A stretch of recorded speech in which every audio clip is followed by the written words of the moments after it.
بریم با هم افرادی ببینیم که به عجیب و غریب ترین شکل ممکن جون خودشونو از دست دادن. با فردی به اسم الکس میچل شروع میکنیم که زمانی که در حال تماشا کردن یه برنامه تلویزیونی خنده‌دار به اسم کنگ فو کیپرز بوده 25 دقیقه پشت سر هم میخنده و همین منجر به یه ایست قلبی مرگبار میشه.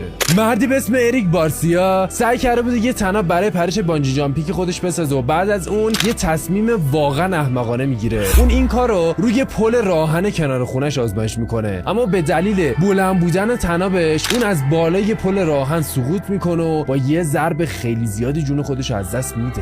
میرسیم به فردی به اسم جان باپتیست که وقتی داشته یه گروه موسیقی رو رهبری میکرده به طور تصادفی یه چاقو کامل پاشو باز میکنه و اون نیاز به قطع عضو داشته، ولی جان باپتیست از این کار خودداری میکنه. این به این خاطر بوده که عاشق رقصیدن بوده و با یه پا نمیتونسته این کار انجام بده و همین دلیل مرگش میشه. این یکی دیگه واقعا عجیبه. یه وکیل کانادایی به اسم گری هوی خیلی معماری دوست داشته و ساختمونای زیادی میساخته و علاقه‌مند به این بوده که قدرت پنجره‌اشو به مردم نشون بده. و حالا میدونید چطوری این کار انجام میداده؟ اون هر دفعه عقب میرفت و با سرعت میپرده توی اون پنجره و واقعا هم اونا نمیشکستن، ولی یه روز از شانس بعدش یکی از این شیشه ها میشکنه و اون از طبقه 40 یه برج سقوط میکنه و کشته میشه.